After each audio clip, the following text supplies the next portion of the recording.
ಬಸವನ ಬಾಗೇವಾಡಿ ವಿಧಾನಸಭಾ ಕ್ಷೇತ್ರದಲ್ಲಿ ಇತ್ತೀಚೆಗೆ ಬಿಜೆಪಿ ಮತ್ತು ಕಾಂಗ್ರೆಸ್ ನಡುವೆ ನೇರ ಪೈಪೋಟಿ ನಡೆಯುತ್ತಿದೆ.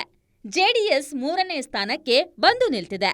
ಶಿವಾನಂದ ಪಾಟೀಲ್ ಜನತಾದಳ ಬಿಟ್ಟ ಬಳಿಕ ಕಾಂಗ್ರೆಸ್ಗೆ ಬಂದು ಸತತ ಗೆಲುವು ಕಂಡಿದ್ದಾರೆ.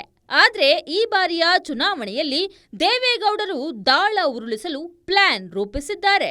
ಬಸವನ ಬಾಗೇವಾಡಿ ಕ್ಷೇತ್ರದಲ್ಲಿ 2,10,000 ಮತದಾರರು ಇದ್ದಾರೆ. ಲಿಂಗಾಯತ ಪ್ರಭಾವ ಇರೋ ಈ ಕ್ಷೇತ್ರದಲ್ಲಿ ಒಬ್ಬ ಪ್ರಭಾವಿ ಲಿಂಗಾಯತ ಅಭ್ಯರ್ಥಿಯ ಕೊರತೆ ಜೆಡಿಎಸ್ಗಿದೆ. ಹೀಗಾಗಿ ವಿಜಯಪುರ ಸಮಾವೇಶದಿಂದಲೇ ಅದಕ್ಕೆ ಉತ್ತರ ಕಂಡುಕೊಳ್ಳಲು ಜೆಡಿಎಸ್ ನಾಯಕರು ರೆಡಿಯಾಗಿದ್ದಾರೆ. 1990 ಹಾಗೂ 1994 ಹಾಗೂ 1999ರಲ್ಲಿ 2ನೇ ಸ್ಥಾನ ಪಡೆದಿದ್ದು ಬಿಟ್ರೆ ಬಳಿಕ ನಡೆದ ಹಲವು ಚುನಾವಣೆಯಲ್ಲಿ 3ನೇ ಸ್ಥಾನಕ್ಕೆ ತಳ್ಳಲ್ಪಟ್ಟಿದೆ. ನಿಮ್ಮೂರಿನಿಂದ ವಿಶ್ವ ಮಟ್ಟದವರೆಗೆ ರಾಜಕೀಯ, ಸಿನಿಮಾ, ಸ್ಪೋರ್ಟ್ಸ್ ಯಾವ ಸುದ್ದಿಯೂ ಮಿಸ್ ಆಗಲ್ಲ.